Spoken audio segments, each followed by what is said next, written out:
মালায়েকাতাহু সমস্ত বহুবচন সকল ফেরেশতাদেরকে নিয়ে ইউসাল্লুনা আলান নবী বর্তমান ভবিষ্যৎ আমার বন্ধুর পর দরুদ শরীফ পড়তেছি পড়িতে থাকিব। কার উপরে? আলান নবী, আমার বন্ধু, আল্লাহর বন্ধুকে মুহাম্মাদুর রাসূলুল্লাহ সাল্লাল্লাহু আলাইহি ওয়াসাল্লাম। আল্লাহ যে কাজটা করে, আল্লাহ কি মসজিদে এসে নামাজ পড়ে, রমজান মাসে রোজা রাখে, হজ করে, কাবা করে গিয়া এগুলা করে না, যাকাত দেয় না। কিন্তু আল্লাহ একটা কাজ করে, আল্লাহ বলেন আমার বন্ধুর উপর আমি দরুদ শরীফ পড়ি। ইয়া আইয়ুহাল্লাযীনা আমানু, হে ঈমানদার যারা। এখানে কি কেউ বেঈমান আছে? সবাই তো ঈমানদার। ঈমানদার কারে বলে? বাবারা আসছেন, একটু বুঝানেন। না বুঝলে আসে আমরা এত কষ্ট করে রাত্রি বেলা এত খেতা গাই দিয়ে ঘুমাইলে অনেক ভালো লাগবে, ঠিক না? আরাম সাইরা দিয়ে আসা বলছেন, একটু যদি না বুঝা যান কি আমল করবেন? আল্লাহ রাসূল যখন কোনো মাদ্রাসা ছিল না, স্কুল ছিল না, সাহাবায়ে কেরামকে নির্দেশ দিলেন, যতটুক আমার কাছ থেকে জানো সেটা তালিমের মতো তো বইটা গাছতলায় হোক আর মসজিদের ভিতরে হোক আর উঠানের মধ্যে হোক, তোমরা বৈশা বৈশা মানুষদেরকে বুঝাইয়া দিবা। আমি রাসূলুল্লাহর কাছ থেকে যা শোনো। তা আমার আল্লাহ আমার দয়াল নবীজির উপর দরুদ শরীফ পড়তেছে, আর হুকুম দিলেন কারে? ইয়া আইয়ুহাল্লাযীনা মুসলিমুন বলেন না, হে মুসলমান বলছে। ইয়া আইয়ুহান নাস, নাস বলে হে মানুষ সকল, এদেরকে বলেন নাই, বলছে ইয়া আইয়ুহাল্লাযীনা আমানু, হে ঈমানদার যারা তারা সাল্লু, তোমরা সবাই মিলে আমার দয়াল নবীর উপর, আমার হাবিবের উপর দরুদ পড়ো সদা সর্বদা। এই কাজটা আল্লাহ হুকুম দিয়েছে, আল আমরু মিনাল্লাহি আলাল মুমিনিনা ওয়াল মুমিনাতি ফারযুন। আল্লাহর পক্ষ থেকে মুমিন নরনারীর উপর কোনো আদেশ হইলে সেটা ফরজ হয়ে যায়। এখন দরুদ শরীফ পড়তেছি না আমরা, কিন্তু মন লাগাইয়া পড়তে হবে, কারণ এটার মধ্যে কোনো তাল বাহানা চলবে না। অন্তরে মহব্বত নিয়া যোগস আশিক হইয়া, নবীর প্রেমিক হইয়া তারপরে দরুদ শরীফ পড়তে হবে। সেই দরুদ শরীফ আমার দয়াল নবী নিজ কান মোবারকে এখনো শুনতে পান। শুনে কিনা? আপনাদের আকীদা আছে কিনা? আমার দয়াল নবী দেখে কিনা? কিন্তু এক শ্রেণী বলবো আবার দেখে না, শুনেও না। কিন্তু আমার আল্লাহ বলেন আমার বন্ধু তো হায়াতুল নবী, সব শুনতেছে এবং দেখতেছে। এই কারণে যখন দরুদ শরীফ পড়ব তখন কি করতে হবে? জানো প্রাণ মন মজায়া যোগস মহব্বতে পড়তে হবে। একটু আমার সাথে পড়েন, আল্লাহুম্মা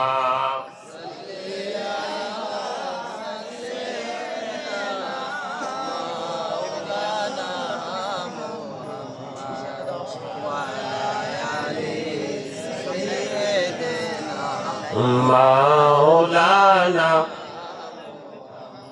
মুহাম্মদ মুস্তাফা নূরে খুদা নামে খুদা তুম হো শাহে খায়রুল ওয়ারা শানে খুদা সাল্লে আলা तुम हो या रसूल अल्लाह अल्लाहुम्मा सल्ले अला मौलाना मुहम्मद व अला आलि सय्यिदिना हबीब किबरिया तुम हो इमामुल अंबिया तुम हो अहमद मुजतबा तुम हो मोहम्मद मुस्तफा तुम हो या रसूल अल्लाह अल्लाहुम्मा सल्ले मौलाना मुहम्मद वाला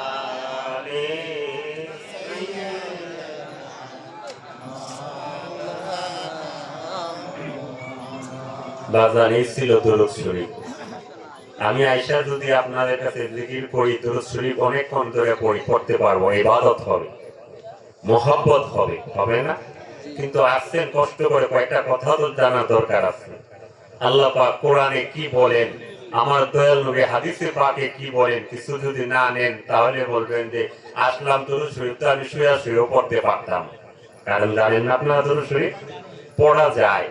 এই কারণে আমার মহান মুর্শিদ কেবলা, ওলিয়ে কামেল, মুহাদ্দিসে আজম, পাকিস্তানের খলিফায়ে আজম, মুর্শিদে বরহক হযরতুল আল্লামা আলহাজ মাওলানা আবুল বাশর আল কাদেরী কুদ্দিসা সিরাহুল আযীম, আপনার নাম শুনছেন? আমার মহান মুর্শিদ কেবলা, আমার মহান মুর্শিদ কেবলার হুকুম, এবং তিনি সব সময় বলতেন যে যেখানেই যাইবা সেখানে মানুষকে বোঝানোর জন্য একটু চেষ্টা করবা। মানুষ যদি সঠিকটা বুঝতে পারে তাহলে তারে আর বলতে হবে না, সে এমনিতেই আমার দয়াল নবীজির উপর আমল করা শুরু করবে। এই কারণে দরুদ শরীফ, জিকির, আজকার পড়া যাবে, পড়া যে না যায় এটা নয়, অবশ্যই আমরা করব, আমরা করি। আজকের মাহফিল মোহাম্মদ জনাব মুতালিব মিয়া, ওনার বাড়িতে আজকে আজিমুশান সুন্নি মহাসম্মেলন। আজকের মাহফিলের সম্মানিত প্রধান অতিথি হিসেবে তিনি তাশরীফ এনেছেন গোলে মদিনা দরবার শরীফের মহান মুর্শিদ কেবলার সুযোগ্য শাহজাদা, ছোট শাহজাদা, আওলাদে ওলি, রৌনকে আহলে সুন্নাত, পীরে তরিকত হযরতুল আল্লামা আলহাজ মাওলানা কাজী আইনুল মুস্তাফা আল বাশারি আল কাদেরী, উনি উপস্থিত হয়েছেন। সবাই বলুন আলহামদুলিল্লাহ।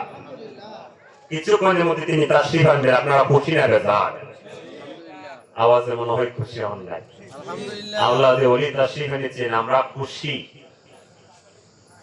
আমার পূর্বে যিনি আলোচনা করেছেন গোলে মদিনা দরবার শরীফের বিশিষ্ট খাদেম হযরত মাওলানা মারুফ বিল্লাহ কাদেরী, আপনারাও এতক্ষণ ওনার বয়ান শুনছেন, ভালো লাগে না? কারণ গোলে মদিনার নকশে কদমে, মুর্শিদ কেবলা নকশে কদমে থেকে বয়ান করেছে। গোলে মদিনার এক একটা রুহানি আওলাদের ভিতরে এমন এলেম তাকে অন্যান্য দরবারের আলেমদেরকে পড়াইতে পারবে। এতে কি হিংসা হয়? মা বোনেরা মনে হিংসা হয়? হিংসা করার দরকার নাই, কারণ আল্লাহর ওলিদের সোহবতে থাকলে আমার আল্লাহ তাদের মর্যাদা অনেক বুলন্দ করে দেন। কিরকম বুলন্দ করেন? জালালউদ্দিন রুমি আজ থেকে 850 বছর আগে কিতাব লিখেছেন মসনবী শরীফ। তিনি ওনার মসনবী শরীফের মধ্যে বলেন, এক জামানা সোহবতে বা আউলিয়া বেহতর আসাদ সালে তাআত বেরিয়া। একটা মুহূর্ত যদি আল্লাহর ওলির দরবারের মধ্যে, আল্লাহর ওলির সোহবতের মধ্যে, সান্নিধ্যের মধ্যে থাকতে পারো, তোমার আমল নামাই 100 বছরের চাইতেও বেশি রিয়া মুক্ত ইবাদত হাসিল হয়ে যাবে।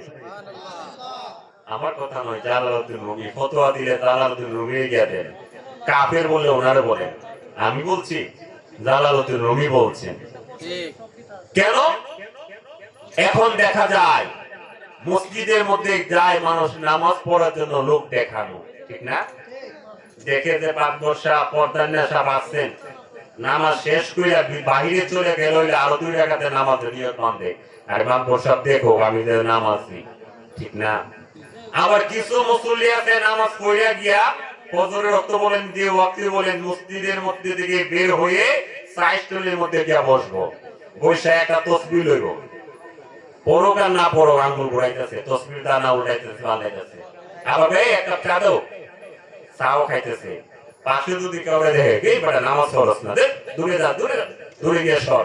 আছে না এরকম মানুষ? নামাজ পড়ে না, দূরে গিয়া বস, এখানে না, আমি নামাজ পড়ে আছি। বুঝা গেল আল্লাহ কই, কি রে কোন জাতের নামাজ পড়ছস? সাইস্টলে আইসা গিয়া নামাজের বড়াই করলি, নামাজের অহংকার করলি, তোর সব নামাজ আমি আল্লাহ বরবাদ করে দিব। অহংকার করার কারণে, লৌকিকতা, লোক দেখানোর কারণে। এটা কি লোক দেখানো যাবে? এই কারণে আমার আল্লাহ বলেন যে আল্লাহ পাক, আমি আল্লাহ গোপন, আমি আল্লাহকে পাওয়ার জন্য আমার দয়াল নবী রূপ দিয়া মানব স্বরূপ নবীজি কিন্তু তিনটা সুরত। কয়টা সুরত?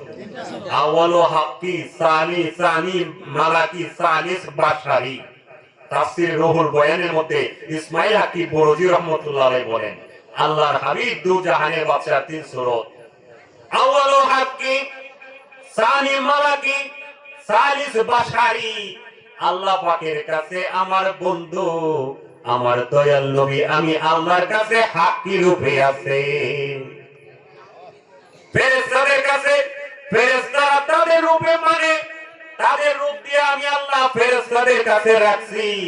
এই কারণে দ্বিতীয় রূপটা হইল মালাকি রূপ, আর ৩ নাম্বার রূপটা হইল মানব জগতে আমি আল্লাহ মানুষের কাছে মানব স্বরূপে পাঠাইয়া দিছি। এই কারণে কিন্তু জগৎবাসী ওনারে মানুষ কইল না। মানুষ কইলে ইমান যাইব গা, ইমান আর থাকতো না। তুমিও মানুষ, নবীও মানুষ, তাই তো আমরার মতো একজন। ইমান আছে নাই, ইমান চলে যাবে। এই কারণে দয়াল নবী ওনার যত গুণ আছে, গুণ মানার নাম হইল ইমান। যত গুণ আমার আল্লাহ দিয়েছেন সমস্ত গুণগুলো মানতে হবে, মানলেই ইমানদার হবে, না মানিলে ইমানদার হবে না। আমার দয়াল নবী নূরে মুজাসসাম, হাজির ও নাজির, রাহমাতুল লিল আলামিন। যে আলমের আলহামদুলিল্লাহি রাব্বিল আলামিন, যে আলমের রব আমি আল্লাহ, ওয়া মা আরসালনাকা ইল্লা রাহমাতাল লিল আলামিন। আমার বন্ধু, আমার হাবিব সমস্ত জাহানের রহমত হলেন আমার দয়াল নবী। সুবহানাল্লাহ। আপনাদের মনে আমার কথা বুঝে আসতেছে না? কষ্ট হইতেছে বাবা? আমি বেশি সময় নষ্ট করবো না, প্রধান অতিথি চলে আসবেন, আপনাদেরও কষ্ট হবে না, আপনাদেরকে নিয়ে মুনাজাত করবেন, আপনারা তো চলে যাবেন। কিন্তু আসছেন, কয়েকটা কথা শুনলে ভিতরে রাখলে আপনাদের কাজে লাগবে। আল্লাহ পাক আমাদের আগে একটা জাতি পাঠাইছে। আপনারা কি জানেন কোন জাতি? এটা হচ্ছে জিন জাতি। জিন জীবনে শুনছেন জিন জাতির কথা? জিনে ধরা রোগী দেখছেন নি? তাহলে বোঝা যায় দেখছেন আপনারা। মানে জিন জাতি, ও আল্লাহ কোন জায়গায় বলছো? আল্লাহ বলেন, ওয়ামা খালাকতুল জিন্না ওয়াল ইনসা ইল্লা লিয়াবুদুন। ওয়ামা খালাকতুল জিন্না, আমি আল্লাহ আগে মানব জাতির আগে জিন জাতি বানাইছি। ওয়াল ইনসা, জিন জাতির পরে আমি আল্লাহ মানব জাতি বানাইছি। কি জন্য? ইল্লা লিয়াবুদুন, একমাত্র আমার ইবাদতের জন্য। কিসের জন্য? ইবাদতের জন্য। এখন আল্লাহ তোমাকে আমি জিজ্ঞাসা করি, তুমি বলছো ইবাদতের জন্য, ইল্লা তো হরফে ইসতিসনা। আবার যদি বলো লামটা লামে কাই, লিয়াবুদুন, একমাত্র জন্য। আগে বলছি ইল্লা একমাত্র, পরে বলেন লিয়াবুদুন, লামটা লামে মুফরাদ। ইংলিশে বলে ফর, বাংলাতে বলে জন্য। আচ্ছা, আমরা কি ঘর বানাই না? কি বলেন, ঘর বানাই কিনা? কিসের জন্য? থাকার জন্য। ঘর যদি না হয় আমরা থাকতে পারবো?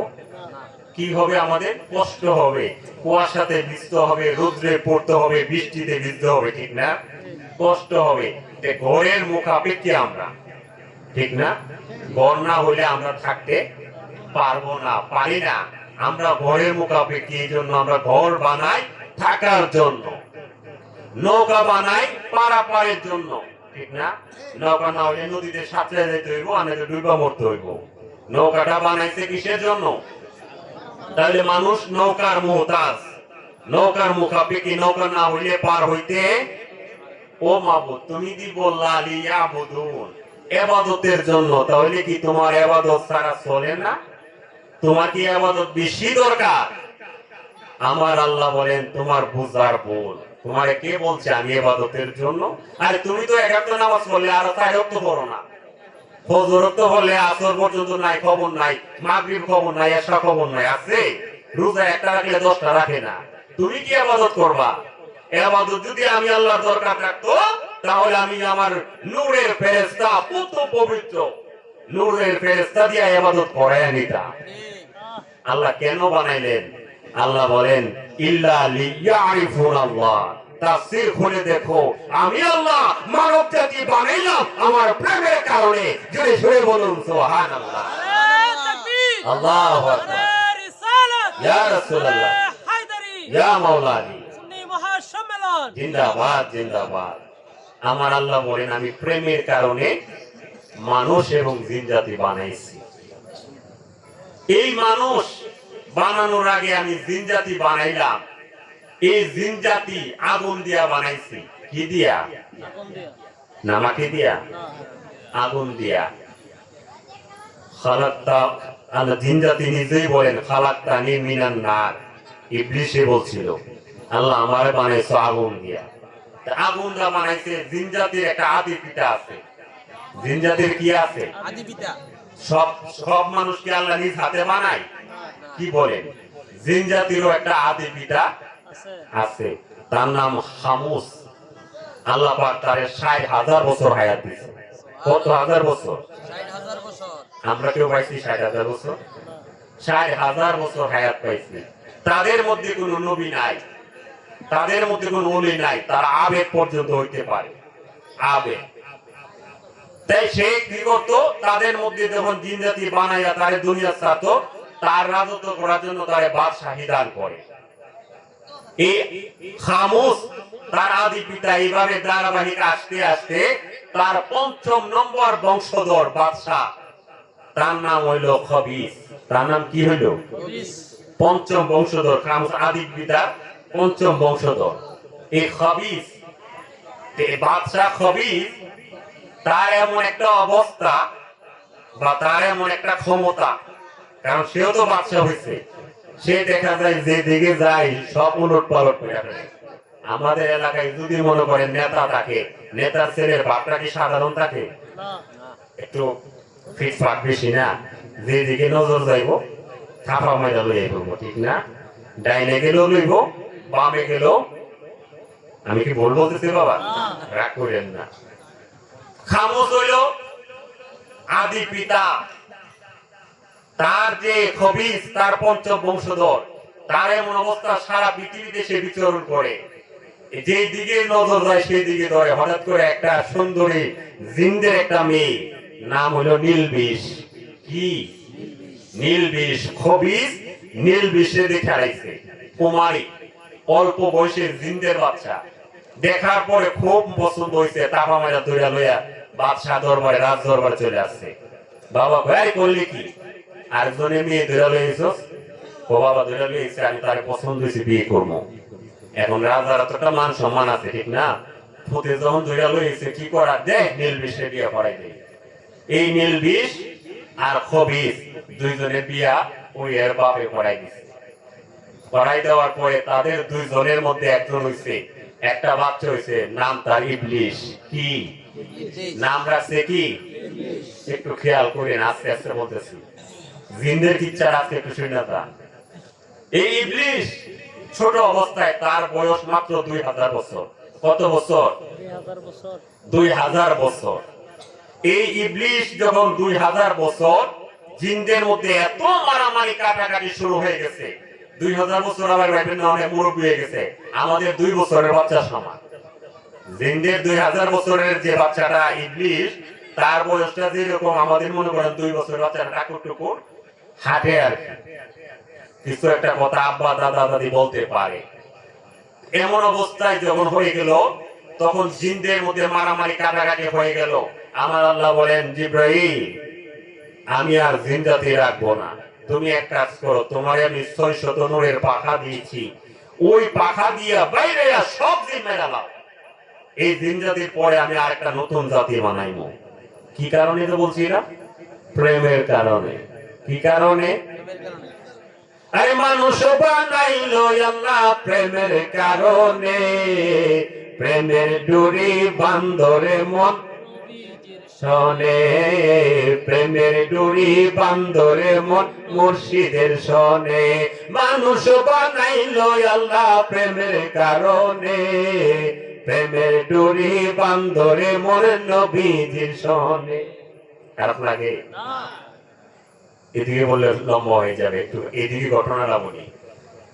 জিবরাইল আমিন আল্লাহর হুকুম পায়া 600 নূরের পাখা, 600 নূরের পাখা মিল্লা এমন জাতি শুরু করছে, জিন জাতি সব মাইরা কোথায় দিতেছে। কিছু জিন গিয়া লুকাইছে পাহাড়ের গুহার ভিতরে, কিছু জিন লুকাইছে সমুদ্রের তলদেশের মধ্যে, এরা কিন্তু সমুদ্রের পানি নিচে থাকতে পারে।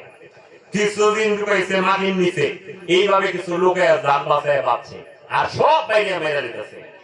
আল্লাহ পাকের উদ্দেশ্য হইল কোন জাতি সৃষ্টি করলে একেবারে নিচ্ছিন্ন করা আল্লাহর ইচ্ছা নয়। আল্লাহকে বলেন জিবরাইল মাহমুদ কিছুদিন লুকাইছে পাহাড়ের গুহা, আল্লাহ বাঁচাইয়া দে। বাস্তজন চাইছে আমি আল্লাহ ভিক্ষা দিলাম। কিছুদিন আল্লাহ লুকাইছে সমুদ্রের পানির নিচে, বাঁচাইয়া দে। ধরে গিয়া মানিস না, জাপটার নিচে দিয়ে গুলা করবো সব মেয়েরা। হঠাৎ করে জিবরাইল আমিন দেখলেন ছোট্ট একটা বাচ্চা জিন, নাম জিজ্ঞেস করেন বাবু তোমার নাম কি? ছোট বাচ্চা কোন রকম নামটা বলতে পারে, আমার নাম ইবলিস। তখন জিবরাইল সালামের বড় মায়া লাগছে। জিবরাইল আমিন বলেন বাবু এই বাচ্চাটা খুব ছোট, দেখতেও ফুটফুটে সুন্দর, তুমি যদি একটু হুকুম দাও এই বাচ্চাটাকে আমি প্রথম আসমানে নিয়ে আসি। সপ্তম আসমান হচ্ছে ফেরেশতাদের জায়গা, থাকার বসবাসের জায়গা হচ্ছে সপ্তম আসমান। এটা হচ্ছে আমালাকুল আলম, ফেরেশতাদের জগৎ। তো জিবরাইল আমি বলেন মাহমুদ আমি ওখানে আমরা জায়গা নিতাম না, তুমি অনুমতি দিলে প্রথম আসমানে নিয়ে রাখবে। আল্লাহ কই জিবরাইল তুমি চাইছো, তুমি ওইটা ফেরেশতাদের সর্দার, তুমি চাইছো যাও, তোমারে আমি অনুমতি দিলাম। ইবলিশকে কোলে লয়া 2000 বছরের বাচ্চাটা, ছোট বাচ্চা ইবলিশ কোলে লয়া নিয়ে আয়েশা বসে প্রথম আসমানের মধ্যে। আসার পরে এই ইবলিশে এত ইবাদত করতে লাগলো, ইবাদত করতে করতে করতে করতে প্রথম আসমান থেকে টপকায়া এমন অবস্থা হইল 1 লক্ষ বছর ইবাদত করছে। কত বছর? 1 লক্ষ বছর। সাধারণ মনে করছেন? 1 লক্ষ বছর ইবাদত করার পরে আমার আল্লাহ খুশি হইলেন, আরে এত আমারই পাগল, আমার ইবাদত করে, যা আমি তাই আবেদ হিসাবে নাম দিয়ে দিলাম, একটা লকব দিলাম। ইবলিশ তো আসল তার নাম, এবার লকব দিলাম কি আবেদ, এবং প্রমোশন দিলাম দ্বিতীয় আসমানে যাও। এখন তার দ্বিতীয় আসমান গেল গা। 1 লক্ষ বছর ইবাদত করার কারণে প্রমোশন পাইলো, আর একটা উপাধি পাইলো, কি পাইলো? আবেদ। সবাই তারে ফেরেশতারা আবেদ, মানুষ তো নাই, জিনও নাই, শুধু ফেরেশতারা তারা সম্মান করে আবেদ বলে ডাকে, আবেদ আবেদ। ঠিক আছে, কারণ আবেদ অর্থ কি ইবাদতকারী, সে 1 লক্ষ বছর ইবাদত করছে। দ্বিতীয় আসমানে গিয়ে শুধু আল্লাহর ইবাদতই করে, জিকির আজকারই করে, আল্লাহর ইবাদত করতে করতে আরো 1 লক্ষ বছর করছে। কত বছর? আমার কথা বুঝতেছেন? আরো 1 লক্ষ বছর। আমার আল্লাহ পাক খুশি হয়ে গেলেন, কি আমার 2 লক্ষ বছর ইবাদত করছে। ইবাদত করার পরে আমার আল্লাহ আবার তাকে প্রমোশন দিলেন, প্রমোশন দিয়ে বলেন তার উপাধি খাজেন। উপাধি দিলেন কি? খাজেন, আল্লাহর একনিষ্ঠ গোলাম। তারপরে আবার 1 লক্ষ তৃতীয় আসমানে দিয়ে এইভাবে 1 লক্ষ বছর ইবাদত করলেন। এরপর তার নাম দিলেন তাকি। তারপরে চতুর্থ আসমানের মধ্যে আরো 1 লক্ষ বছর ইবাদত করলেন, তার নাম দিলেন ওলি। তারপরে আরো 1 লক্ষ বছর ইবাদত করলেন, তার নাম দিলেন আরেফ। এইভাবে করতে করতে সপ্তম আসমান যাইতে 7 লক্ষ বছর ইবাদত করলেন। কত লক্ষ বছর? 7 লক্ষ বছর ইবাদত করার পরে ফেরেশতাদের মাকামে পৌঁছলেন, সপ্তম আসমান, যেটা আলামুল মালাইকা, ফেরেশতাদের জগৎ। ওইখানে গিয়ে আরো ইবাদত করতেছেন। ফেরেশতারা বলেন মাহমুদ সে তো এমন পণ্ডিত, এমন জ্ঞানী, তার কাছ থেকে আমরা জানার আছে, মাহমুদ তুমি যদি অনুমতি দাও আমরা ফেরেশতারা তার কাছে কিছু শিক্ষা গ্রহণ করব। আল্লাহ বলেন যাও, অনুমতি দিলাম। ফেরেশতারা এবার এই মিস্টার কি যেন বলছিলাম তার নামটা, বাপ মারা ছিল ইবলিশ, বাপ মারা রাখছে, কিন্তু ইবলিশ বিভিন্ন জায়গার মধ্যে লকব পাইতেছে, সে আবেদ আরেফ খাজেন ওলি, তাকে এরকম ভাবে লকব পাচ্ছে। ফেরেশতারা যখন ইলম অর্জন করতেছে তার উপাধি আমার আল্লাহ দিলেন মুআল্লিমুল মালাইকা। কি দিলেন? মুআল্লিমুল মালাইকা। মুআল্লিমুল মালাইকা ফেরেশতাদের শিক্ষক। কে হইছে? জমিন থেকে গিয়ে আসমানে গিয়া উনি হইছেন। উনি যখন হইছেন সব ফেরেশতারা ইয়া করেন। এবার আমার আল্লাহ বলেন অনেকদিন তো হইল জিন জাতি ধ্বংস করে দিলাম, প্রায় 7 লক্ষ বছর হইল।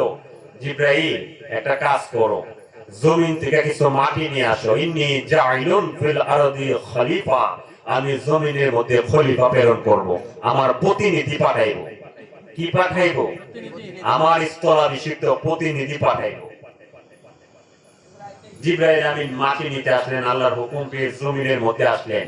আসার পরে যেই মাত্র জিব্রাইল আলাইহিস সালামের হাতটাকে আমরা তো ছোট হাত অনেক বড়, যেই মাত্র মাটির মধ্যে হাত দিবেন এমন সময় মাটি বলেন দোহাই আল্লাহ মা ফসাই দো ওসাই আমরা থেকে মাটি নিয়েন না।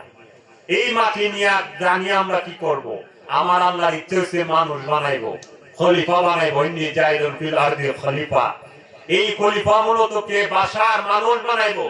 এই মানুষে কাটাকাটি করবো, খানা খানি হইব, রক্তপাত করাইবো। এখন করে কিনা? মানুষ মাই অবস্থা ভিতরে নদী ফালাই দিয়ে কিনা? ফালায় না? জবাই করে ফালাই দিয়ে কিনা? তে মাটি কি জানেনি? আল্লাহর কাছে বলেন, আল্লাহও জানেন। ফেরেশতার কাছে বলেন, জিব্রাইল আমিনের কাছে, ও জিব্রাইল আমার কাছে মাটি দিও, এই মাটি কলঙ্কিত। আল্লাহ এরকম বলো অন্য কোনো কিছু দিয়ে বানাইতো, এই মাটি দিয়ে না আমরা কলঙ্কিত হইব। দোহাই যখন পাইছে জিব্রাইল আমিন, এবার জিব্রাইল আমিন আল্লাহর কাছে বলেন, মাবুদ আল্লাহ কি তোর না বললাম মাটি নিয়ে আসবো, আল্লাহকে মাটি আনছো না? আল্লাহ মাটি কেমনে আনবো? তোমার দোহাই দে, দোহাই আল্লাহ, দোহাই আল্লাহ, মাটি নিয়েন না। এই ফেরেশতা যখন ফিরে গেছে, আল্লাহ তো কি জিব্রাইল ফিরে আসলো, আমার দোহাই দিছে দিকে ফিরে আসা বললো, আচ্ছা যাই মিকাইল তুমি যাও। মিকাইল আলাইহিস সালাম আসলেন, যিনি মেঘ বৃষ্টি পরিচালনা করেন। তিনি এসে মাটির মধ্যে হাত দিবেন, আবার মাটি বলে দোহাই আল্লাহর আমার কাছ থেকে মাটি নিয়েন না, নিয়েন না, আপনি চলে যান। জিব্রাইল আমিনও আসছিল, আমি বিদায় করে দিছি, আপনিও চলে যান, আল্লাহ দোহাই লাগে চলে গেছে। আল্লাহ কই কি মিকাইল আনসুস মারি তোমার মাটি আনবো, তোমার দোহাই দিলে কি মাটি আনতে পারি? জীবনে তো এরকম শব্দ শুনছি না, দোহাই আল্লাহ, দোহাই আল্লাহ, এইরকম দোহাই আল্লাহ শুনে এই জন্য দূরে আইসা বসছে। তোমার দোহাই দে, আল্লাহ কত রারে দিয়ে হইতো না। আজরাইল, ও আজরাইল তুমি কই? লাব্বাইক ইয়া আল্লাহ, আমি হাজির, উপস্থিত আপনার গোলাম। আজরাইল যাও, আমার মনে ইচ্ছা হইল ইন্নী জাইলুন ফিল আরদি খলিফা, জমিনের মধ্যে প্রতিনিধি পাঠাইবো, তুমি কি একটা কাজ করো, মাটি নিয়ে আসো। আজরাইল আলাইহিস সালাম মাটির মধ্যে হাতটা দিবেন, এমন সময় কই দোহাই আল্লাহ, ও আজরাইল। এর আগে দুইজন ফেরেশতা হযরতে জিব্রাইল হযরতে মিকাইল আসছিল, এই মাটি আমি দেই নাই। ও আজরাইল ভাই আপনি ফিরে যান, আপনি মাটি নিয়েন না, মাটি নিলে মারামারি কাটাকাটি করব, হানাহানি করব, এই মাটি দিয়ে মানুষ বানাইবো। আমরা চাই না আমরা কলঙ্কিত হই, এই মাটি থেকে আমরা মানুষ হোক, এটাও আমরা চাই না, তুমি ফিরে যাও। আজরাইল বলেন, কি রে তুমি তো মাটি, কার সৃষ্টি? তোমার রবকে? মা রব বোকা, রব্বি আল্লাহ, আমার রব তো আল্লাহ। আমার রবকে জানুনি? রব্বি আল্লাহ, আমার রব আল্লাহ। তোমার রব আল্লাহ, আমার রব লালন পালন করতে আল্লাহ। তা আমি হুকুম মানবো কার? তোমার মানবো না আল্লাহটা মানবো? তুই বলার কে? তুই তো মাটির সৃষ্টি, আমিও সৃষ্টি, আল্লাহর হুকুম পালন করার জন্য আসছি। এই কথা বলে এমন এক খাপলা মারলেন, এক খাপলা দিয়ে এক মুষ্টি মাটি দিয়া আল্লাহর দরবারে গিয়া হাজির হয়ে গেছে। জোরে জোরে বলুন সুবহানাল্লাহ। এই এক মুষ্টি মাটি কয় মন জানেন? হাদিস শরীফের মধ্যে আছে 40 মন মাটি। কত মন? 40 মন। আজরাইল আলাইহিস সালাম এক মুষ্টি খাপলা দিয়ে মাটি নিছে, এক খাপলার মধ্যে 40 মন মাটি লয়ে গেছে আল্লাহ দরবারে। আল্লাহ কই আজরাইল আনছো? তোলা ভাই আল্লাহ আপনি বলছেন আনতাম না, নিয়ে আইছি মাটি। মারহাবা, শাবাশ। আমি বলছি আমার হুকুম তুমি ঠিকভাবে পালন করছো, এই তো ঠিক আছে, আমার হুকুম পালন করতে পারছো 100%। ও আজরাইল তোমার আমার ভালো লাগছে, যাও তোমার আরেকটা দায়িত্ব দিলাম। তোমার মধ্যে এখন আবার কি দায়িত্ব দিবেন? আজরাইল আমি আল্লাহ হুকুম দিছি মাটি আনার জন্য, কিন্তু জিব্রাইল পারছে না, মিকাইল পারছে না। তাদের ভিতরে দয়ার উদ্রেক হয়ে যায়, এই কারণে তারা মাটি আনতে পারে নাই। কিন্তু আজরাইল তুমি আমার হুকুম পালন করতে পারছো, তোমারে আরেকটা দায়িত্ব দিয়ে দিলাম। এই মাটি দিয়া যে মানব জাতি বানাইবো, ওই মানব জাতির জানটাও তুমি কবজ করবা। আজরাইল আলাইহিস সালাম দেখো দায়িত্ব দিয়েছেন আল্লাহ। আজরাইল থরথর করে কাঁপতে শুরু করে, মাবুদ এই জান কবজ করার দায়িত্ব তো মহান এক কঠিন দায়িত্ব। বাবার কাছ থেকে ছেলের আনলে বাবা খারাগালি শুরু করে, আরে আজরাইল আজরাইল ঠিক না? বাবার কাছ থেকে ছেলের কাছ থেকে বাবার আনতে গেলে খারাগালি শুরু করবো, দেখলে তো একটা মায়ের গোলমোড়া দিব। মার কাছ থেকে যদি দিয়ে পড়ে ছাড়বো মা? আজরাইলে ছাড়বো? দাউলিয়া ভুট্টে দাও দিয়া দিব মায়। আল্লাহ কয় আজরাইল তুমি ডরাইও না, দোষ তোমারে গালি দেওয়ার ব্যবস্থা রাখতাম না, তুমি জান কবজ করবা ঠিক হয়, কিন্তু আমি আল্লাহ একটা কারণ রেখা দিব। ইল্ল কারণ কি রাখবো? কোন লোকটা তো অ্যাক্সিডেন্ট করে মারা গেছে, গাড়ি অ্যাক্সিডেন্ট করে মারা গেছে, আজরাইল তোমার গালি দিত না, ওই বাচ্চাটা তো পানি পড়ে মরে গেছে, আজরাইল গালি দিচ্ছে, পানি পড়ে মরছে, আই বার্ধক্যজনিত কি আছে, অসুস্থ, হাসপাতাল ভর্তি আছে, অনেকদিন যাবত কষ্ট করছে, মারা গেছে, আজরাইল গালি দিচ্ছে। আল্লাহ তো আজরাইল তুই টেনশন করছ কে রে, বাঁচাইবার মালিক তো আমি আল্লাহ, তোর রোগ আমি আল্লাহ, বাঁচাইবার মালিক ও আমি আল্লাহ, বাঁচাইয়া দিব, তুমি দায়িত্ব লয়ে আল্লাহ, তোমার মধ্যে টেনশন নাই, আমি তোমার দায়িত্ব, আল্লাহর দায়িত্ব আমি নিশ্চিন্তে পালন করব। এখন আমার আল্লাহ এই মাটি দিয়া খালাকতু বিয়াদিয়া নিজ হাতে একটা মানুষ বানাইলেন। কি বানাইলেন? খালাকাল্লাহু আদমা, যাকে তিনি বানাইলেন নাম রাখলেন আদম। কি বানাইলেন? আদম। আদম শব্দের অর্থ বাদামি বর্ণের, মাটিটা দোআঁশ মাটি, বাদামি কালার, এই কারণে নাম রাখছে আদম। ওনার উপাধি হচ্ছে আবুল বাশার, মানব জাতির পিতা। ওনার সিফত হচ্ছে সাফিউল্লাহ। এই আদম বানাইলেন, আনফাকতু বিরূহি, আদম বানায় রাখলেন এবং রূহ দিলেন।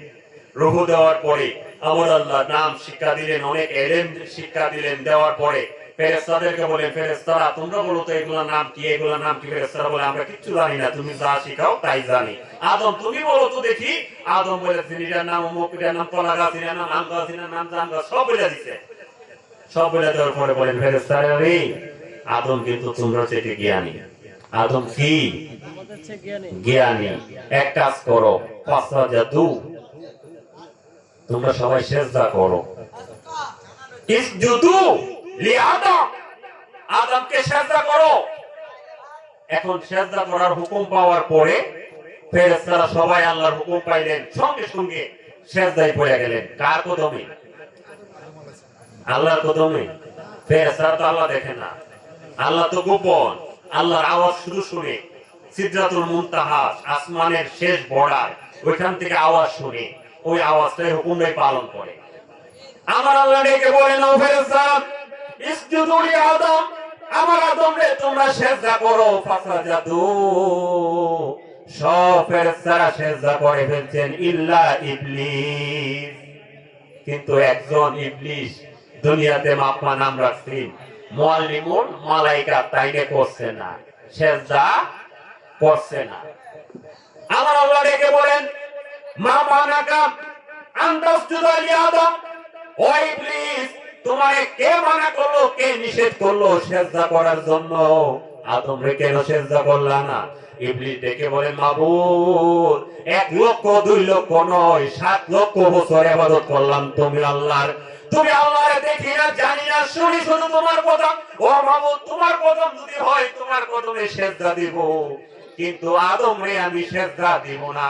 কারণ হচ্ছে কি, খালাকতানি মিনান নার খালাকতাহু মিন তিন, মাবুদ আমায় দিয়ে বানাইছো আগুন দিয়া, আর তারে বানাইছো, আদম রে বানাইছো মাটি দিয়া। আকবারু মিনহু খায়রু মিনহু, আমি তার থেকে বড়, তার থেকে অনেক গুণে উত্তম। আমার আল্লাহ কই কি রে, 7 লক্ষ বছর ইবাদত করলি কিন্তু অহংকার ভিত্তিতে গেল না। ওই হাদি সাহেবের মতো লোক দেখে না নামাজ পড়োস, এই তুই যে ইবাদত করছস লোক দেখে না মতো রে। 7 লক্ষ বছর ইবাদত কি করছস? অহংকার করে বসছস, তারে বানাইছে আমি মাটি দিয়া, তোরে বানাইছে আগুন দিয়া, তুই নাকি শ্রেষ্ঠ? আমার আল্লাহ বলে নাই কারবার শেষ, তুই 7 লক্ষ বছর ইবাদত করলে কি কাম হইব? আবা ওয়াস্তাকবারা ওয়া কানা মিনাল কাফিরিন, আমি আল্লাহ ফতোয়া দিলাম তুই কাফির হইয়া গেছিস আদম সিজদা না করার কারণে। এখন বাবা আর আবেদ আসেনি, অলিগিরি আসেনি, খাজেন আসেনি, মুআল্লিমুল মালায়েকা আসেনি, বাপের জমিনে নামটা জানে কি আছে? কি আছে? ইবলিস। বাপ মা সব করে রাখছেন ইবলিস, যেই লাও হেই কুদু। ইবলিস আছে 7 লক্ষ বছর ঘুরে গেলে আবার ইবলিস হয়েছে। আল্লাহ বলেন ফাখরুজ ইলাল জান্নাহ, জান্নাত থেকে বের হয়ে যা, অভিশপ্তের কোনো জায়গা জান্নাতে হইতে পারে না। এবার ইবলিসে দুনিয়ার জমিনে চলে আসছে। বাজান আমার উদ্দেশ্য এইদিকে ছিল না, অন্যদিকে আলোচনা করার। বললাম এই কারণে যে যত অহংকার করে যত রকমের ইবাদতই করবেন, এই ইবাদত আপনার কোনো কাজে আসবে না। মনে একটু খেয়াল ছিল, আজকে যখন যাইবো একটু আলোচনা রাখবো শানে আউলিয়া। আউলিয়া মানেন তো আপনারা? ওলি আল্লাহ সবাই মানতে চায় না। উদ্দেশ্য নিয়ে খেয়াল করছিলাম যে আজকে সামনে আউলিয়া, কিন্তু বসলাম একটু প্রেমটাও তোর জায়গা করেন যে মানুষ বানাইছে আল্লাহ প্রেমের কারণে, প্রেমের জন্য তো আজকে বসা আছে। এটাও তো ইবাদত, যিকরুল আম্বিয়া মিনাল ইবাদাতুন ওয়া যিকরু সালিহিনা কাফারা। নবীগণের স্মরণে দ্বারা ইবাদত লেখা হয়, ওলিগণের জিকিরের দ্বারা জীবনের গুনাহসমূহ মাফ হয়ে যায়। সুবহানাল্লাহ। অনেকে বলে জিকির নাই, জিকির একমাত্র আল্লাহ। আল্লাহ বলেন আমার বন্ধুর শানে, নবীগণের শানেও জিকির আছে, ওলিদের শানেও জিকির আছে। একটু দরুদ শরীফ পড়েন, আল্লাহুম্মা সাল্লি আলা সাইয়্যিদিনা মাওলানা মুহাম্মদ ওয়া আলা আলি সাইয়্যিদিনা মাওলানা মুহাম্মদ। আল্লাহুম্মা সাল্লি আলা সাইয়্যিদিনা মুহাম্মদ ওয়া আলা আলি সাইয়্যিদিনা মাওলানা মুহাম্মদ। ওলি প্রেমিক, নবী প্রেমিক, আল্লাহ প্রেমিক। আচ্ছা, না দেখলে কি প্রেম হয়? না। কি বলেন কারা সর ভাইরা, বাবারা, মা বোনেরা, না দেখলে প্রেম হয়? রাস্তা দিয়ে যাচ্ছে, হঠাৎ করে এক সুন্দরী দেখে ফেলছে, নয়নে ধরছে, তার প্রেমে পড়ছে। তারে আর দেখুক বা না দেখুক, এই যে নয়নে লাগছে, এখন কি আর তার পিছায়? আচ্ছা, না দেখলে কি হইল? চেহারা যদি না দেখতো জীবন হইল। দেখার কারণে অন্তরের মধ্যে প্রেম উদয় হয়েছে, যাচ্ছে। তা আল্লাহর প্রেমিক হইব কি করে? আল্লাহকে তো আমরা দেখি না, আল্লাহকে চিনি না, আল্লাহর কথা শুনি না, তা আল্লাহর প্রেমিক কিভাবে বলবো? ও আল্লাহ একটু বলো না। আল্লাহ বলছেন, তোর কেন বলছে আমার প্রেমিক হইতে? আমি তো পাঠাই দিলাম, মাসুক বানায়া দিলাম। আমি আল্লাহ আমার দয়াল নবীজিকে, আমি আল্লাহ আসে, আমার হাবিব হলো মাসুক। তুমি যদি আমি আল্লাহরে পাইতে চাও, তা আমার মাসুকের আশেক হইয়া যাও। আমার মাসুকের, এই মাসুকে দয়াল নবী নূরে মুজাসসাম রাহমাতুল লিল মানব সুরত, মানব সুরত, কিন্তু মানুষ না, দেখতে মানব সুরতের মতো। এই মাসুকের আশেক হয়ে যাও। আমি আল্লাহ নিজে আশেক, এই কারণে তিনি উপাধি হচ্ছে হাবিবুল্লাহ, আল্লাহ যার জন্য পাগল। ও মাবুদ, কিভাবে পাইব? আল্লাহ বলেন, আমার বন্ধুর প্রেমে ডুব লাগাও, আমার বন্ধুকে তালাশ করো। আমার বন্ধু যদি তোমার প্রতি রাজি হইয়া যায়, খুশি হইয়া যায়, আমি আল্লাহ তোমারে বন্ধু বলে ডাক দিব। আর আমার বন্ধু যদি তোমার প্রতি নাখোশ থাকে, আমার বন্ধু যদি তোমার উপর নারাজ থাকে, তাহলে আমি আল্লাহর দরবারে তোমার কোনো জায়গা আসেনি, নাই। তো আল্লাহ এখন তো আছেন তোমার বন্ধু বাতিন, গোপন, এখন কি করে পাইব? আলোচনা আসতেছি, বলছিলাম না আল্লাহর ওলিদের শানে আউলে একটু বলবো। ও মাবুদ, এখন তোমার বন্ধু আছেন গোপন। তুমি আল্লাহ নিজে বলছো, হুয়াল আউয়ালু ওয়াল আখিরু ওয়াল যাহিরু ওয়াল বাতিনু ওয়া হুয়া বিকুল্লি শাইইন আলিমা। ও আল্লাহ, কি বলছো? ওই আমার বন্ধু দেখো, হুয়াল আউয়াল, তিনি একেবারে সৃষ্টির সেরা, প্রথম, একেবারে প্রথম। ওনার আগে কোনো সৃষ্টি নাই, জিন জাতীয় নাই, ফেরেশতা নাই, আরশ নাই, কুরসি নাই, লৌহ নাই, কলম নাই, কোনো কিছুই নাই, শুধু আমি একা আর আমার বন্ধু আমি বানাইছি। ওয়াল আখিরু, আগমনের দিক থেকে সমস্ত নবীগণ আগে পাঠাইছি, সর্বশেষ নবী করে উনারে পাঠাইছি, উনার পরে আর কোন নবী নাই। ওয়াজাহিরু, 63 বছর তিনি জাহির, দুনিয়াতে চলাফেরা করছেন, মানব সুরতে মানুষ দেখছে, সাহাবায়ে কেরাম দেখছে।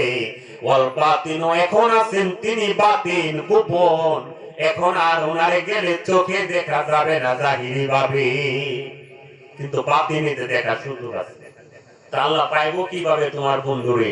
কিভাবে খুশি করব? আমার আল্লাহ বলেন, আমার বন্ধুর পরে আলা ইন্না আউলিয়াল্লাহি লা খাউফুন আলাইহিম ওয়া লা হুম ইয়াহজানুন। আমার বন্ধুরে পাইতে গেলে আল্লাহর ওলির কদমে ডুব লাগাও, আল্লাহর ওলির মাধ্যমে আমার বন্ধুকে তুমি পেয়ে যাবে। জোরে সরে বলুন সুবহানাল্লাহ। আমার বন্ধুর পরে ওলি পাঠিয়ে দিছি। এই ওলিগুলো আমার বন্ধুর কারণে, বন্ধুর প্রেমে মজায়া দেওয়ার কারণে, বন্ধুকে চিনা দেওয়ার কারণে এরাও আমার বন্ধু হয়ে গেছে। জোরে সরে বলুন সুবহানাল্লাহ। এই কারণে ওলির কাছে যাও। ইন্না রাহমাতাল্লাহি কারীবুম মিনাল মুহসিনিন। আল্লাহর ওলির দরবারে গেলে, মুহসিনিনদের দরবার বমানা আল্লাহর ওলির দরবারে গেলে আল্লাহর রহমত পাওয়া যায়। কি পাওয়া যায়? আমি বলছি, কোরআন বলছে, আল্লাহ বলতেছে কোরআনের মধ্যে, ইন্না রাহমাতাল্লাহ, নিশ্চয় আল্লাহর রহমত। আল্লাহর রহমত না কি বলছি না? রাহমাতুল লিল আলামিন। নাকি অন্য কিছু বলছেন আপনারা? রহমত, আল্লাহর রহমত। আল্লাহর রহমত তো আল্লাহ নিজে বলেন, ওমা আরসালনাকা ইল্লা রাহমাতাল লিল আলামিন।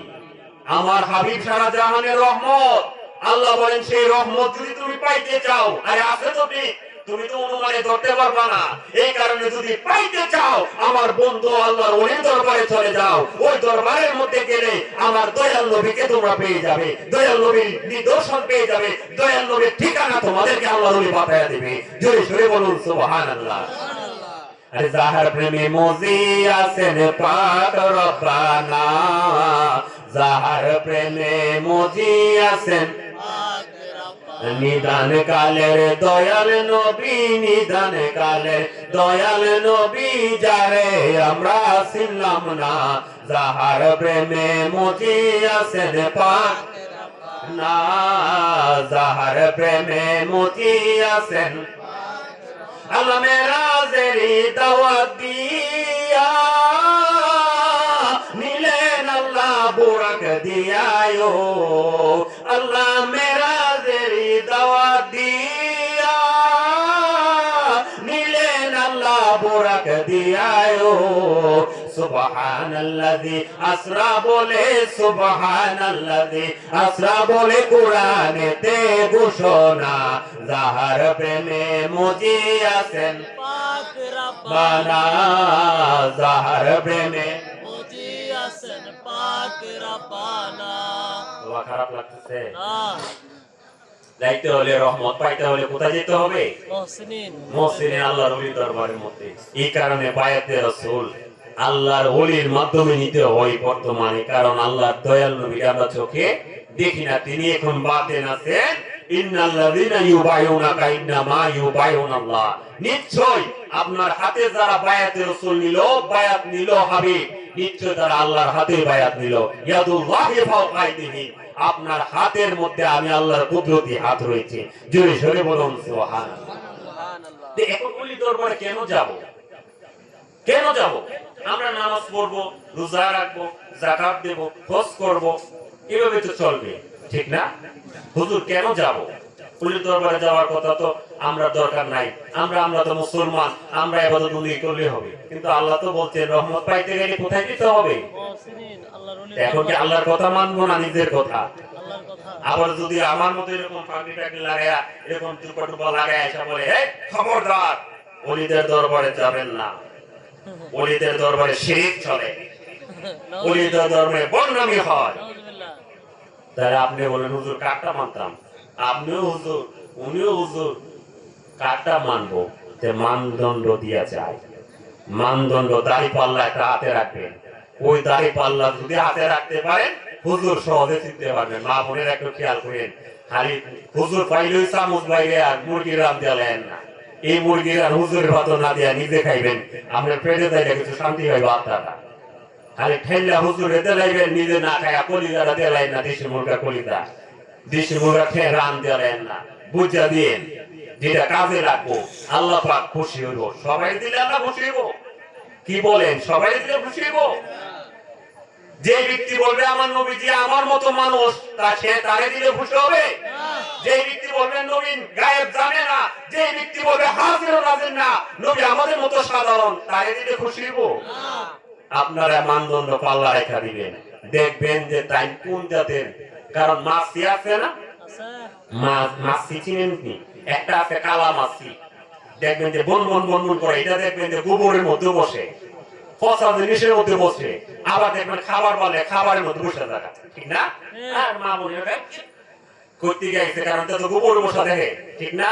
পচা জিনিস বসে আবার এটা তো খাবার বসে খাইতে তো বিল লাগে, মানে যে যায় বসে থাকা, ঠিক আছে না? আর একটা দেখবেন বলা মাছি, এটা একটা আমিষ সাপ আছে বলা মাছি। এই বলা মাছিরা দেখবেন বুনবুন করে না, নিচু বেলুচু বলে, তার কারণ তার উদ্দেশ্য হলো রংটা খুব সুন্দর সোনালী কালার, দেখবেন ঘোড়ায় ঘোড়া আংটির মতো সোনালী কালার ফেসায় ফেসায় রাখে, ভিতরে কিন্তু বিষ আছে, বেঙ্গুল কই না আমরা, বিষ আছে। যেই দিকে যাইবো তুমি চুপচাপ আওয়াজ করিস না, একেবারে চুপ। আমি সার আগে বয়ান দিয়া দে, এই তোমরা যে দিকে যাইবা একবার চুপচাপ যাইবা, কোনো আওয়াজ করো না, আওয়াজ করলে কিন্তু খবর আছে। আর মালিকের বাসার সামনে দেওয়ান দিত না বাসা, কোন হান্দা বান্ধব জানো? ওই গোয়াল ঘরের পিছিয়ে দেওয়ান দিকে দিকে মালিক বেশি বেশি যায় না, কারণ যদি সামনে একবার ফিরে যায় আগুন মারে ফিরে দেব আমরা, ঠিক না? আমি কি বলছি? আরেকটা আছে মৌমাছি, মধু পোকা। মৌমাছি যে মধু ফুলের রস সংগ্রহ করে একত্র করে, এটারও একটা আমিষ সাপ আছে। ঘোষণা দিব, আমরা কিন্তু যে দিকে যাইবো চুপচাপ যাইবো না, আমরা কিন্তু নবীর আসে এক বুঝা রাখি, আমাদের কোনো ভয় নাই। আমাদের স্লোগান ইয়া রাসূলুল্লাহ, আমাদের স্লোগান নারায়ে রিসালাত ইয়া রাসূলুল্লাহ। আমরা দরুদ শরীফ পড়ে ওটা মধু বানাই। আমরা যে দিকে যাব বনবন বনবন বনবন করে যাব, কানে কাছে একবার বনবন শুরু করে দিব। যদি মালিকের বাড়ির সামনে দাদামো চাই, আমরা পিছ দোয়ারে গরুর ঘরের গোয়াল ঘরে পিছিয়ে বাঁধতাম না বাসা, একবারে সামনাসামনি বাঁধবো। মানুষও দেখলে তাহলে দেখো মার হাবা মার হাবা। মধু পোকা আপনাদের আহালান সালান, আপনারা আমরা বাদ গর্ব সাদানটা প্রয়োজনে রুম সাইডা দিব, তো আপনারা মধু দিবেন আমরা রে, ঠিক না? কারণ আপনাদের ভিতরে মধু আছে।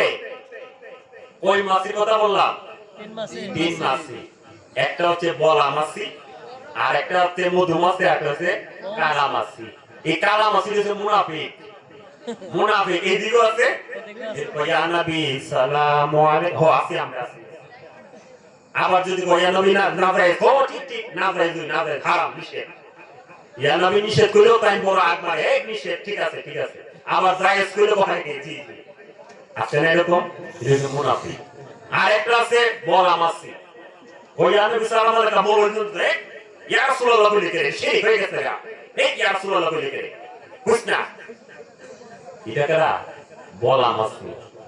আর একটা আছে নারায়ে রিসালাত, আর জোরে বলেন না নারায়ে রিসালাত, আওয়াজ দিয়ে বলেন নারায়ে রিসালাত। মধুমাছি কয় আমরা রিসালাত, নবীর দল করি। আল্লাহ দেখছি দল করলে তো আল্লাহরে দেখতে হইব, দলের নেতারে না দেখলে মঞ্জুর হইব না।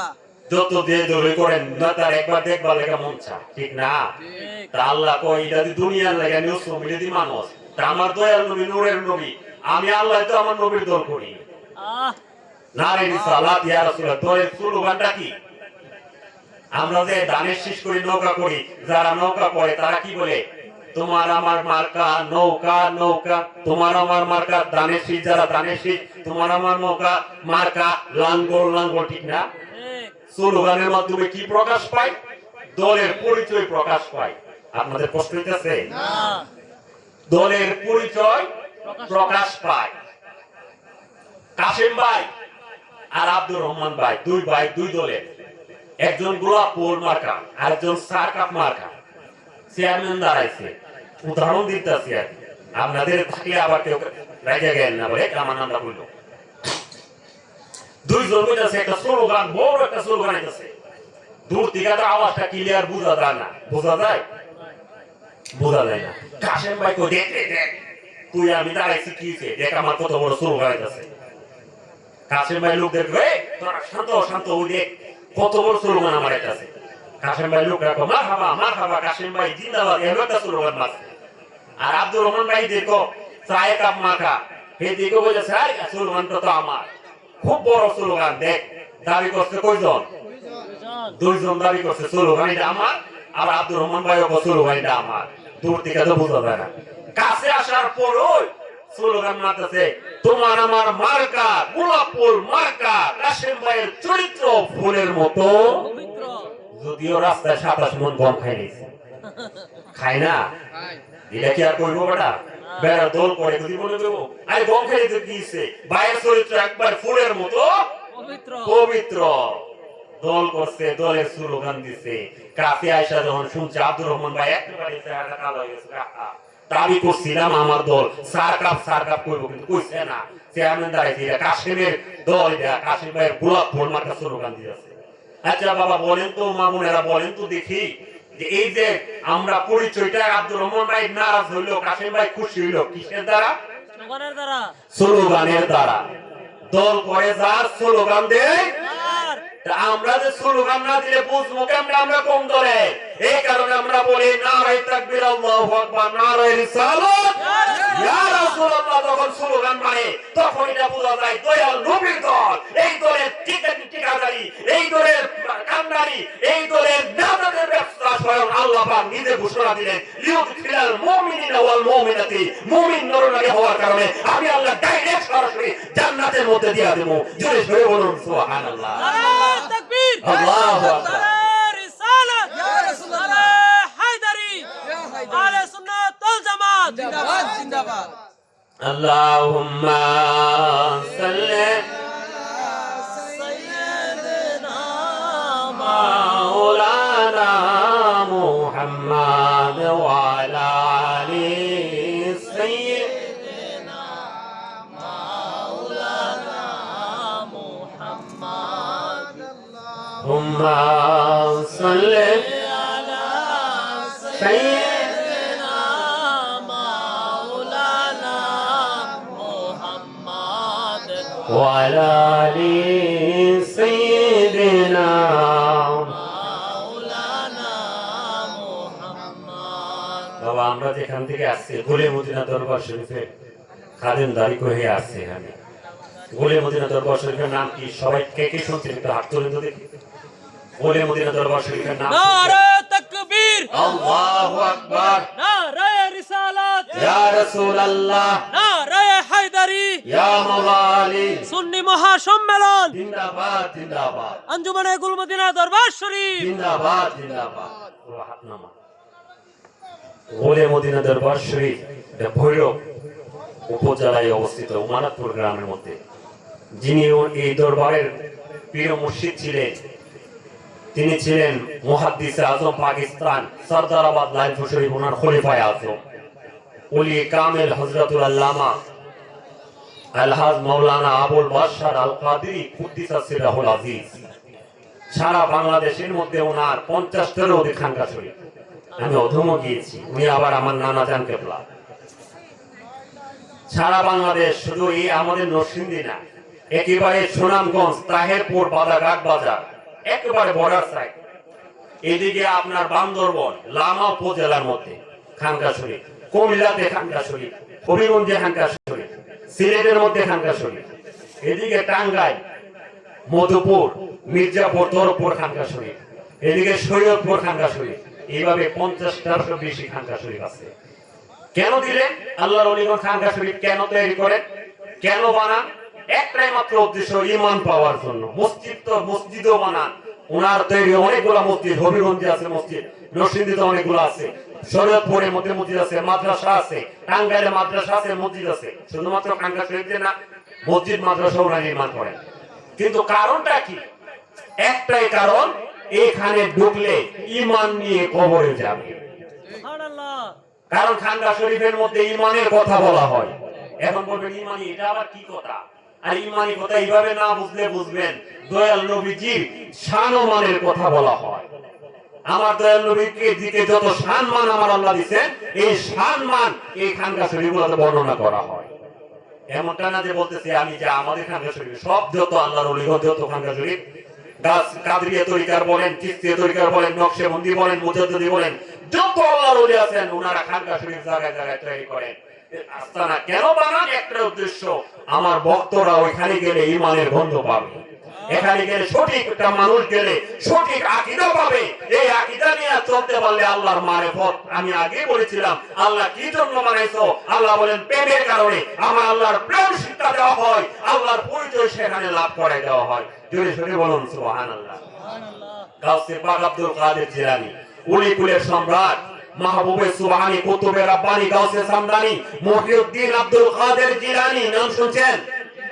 বড় পীর আব্দুল কাদের জিলানী, যিনি মাজার শরীফ বাগদাদ শরীফের মধ্যে, এই বড় পীর আব্দুল কাদের জিলানী ওনার একেবারে ছোটবেলা থেকে শেষ পর্যন্ত সারা জীবন আল্লাহর প্রেমে কাটায়া দিয়েছেন। কারণ ওলিগণ ওনারা যত কাজ করেন আল্লাহর প্রেমের জন্য কাজ করেন, কারণ একটাই, আল্লাহকে খুশি করা, রাজি করা। জোরে জোরে বলুন সুবহানাল্লাহ।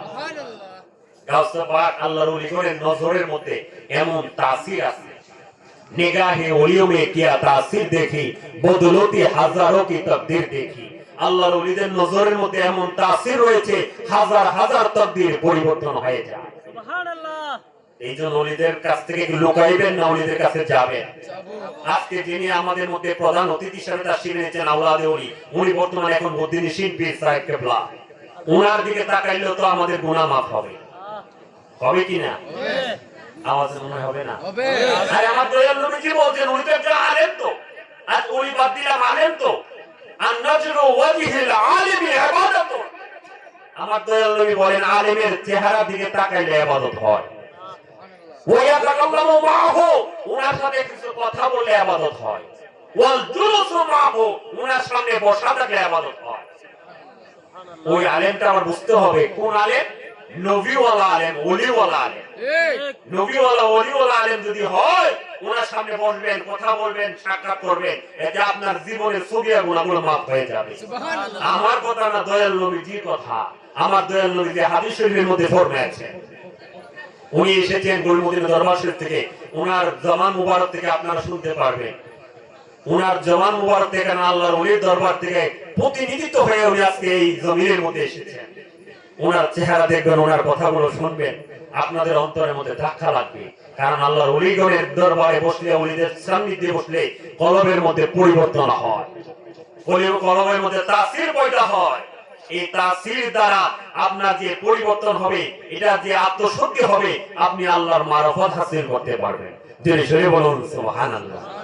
গাউসে পাকের দরবারে যদি সূরা যদি গিয়া কুতুব হইতে পারে, তাহলে আমরা তো সূরা না, সূরা আমরা কি চোর? আমরা তো মোটামুটি গুনাহ তো আছে, গুনাহ নাই এরকম মানুষ আছে? আরে মানুষ মাত্র গুনাহ আছে, যদি কই গুনাহ নাই তো বেঈমান, জালিম। আল্লাহ বলেন গুনাহ মানুষ মাত্র গুনাহ আছে, আমি গুনাহ মাফের মালিক, গুনাহ মাফ করব।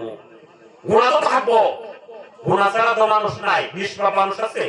আর নিষ্পাপ তো দয়াল নবীজি, নিষ্পাপ তো নবীগণ, নিষ্পাপ তো নবীর আহলে ভাই, এছাড়া কেউ নিষ্পাপ আছে?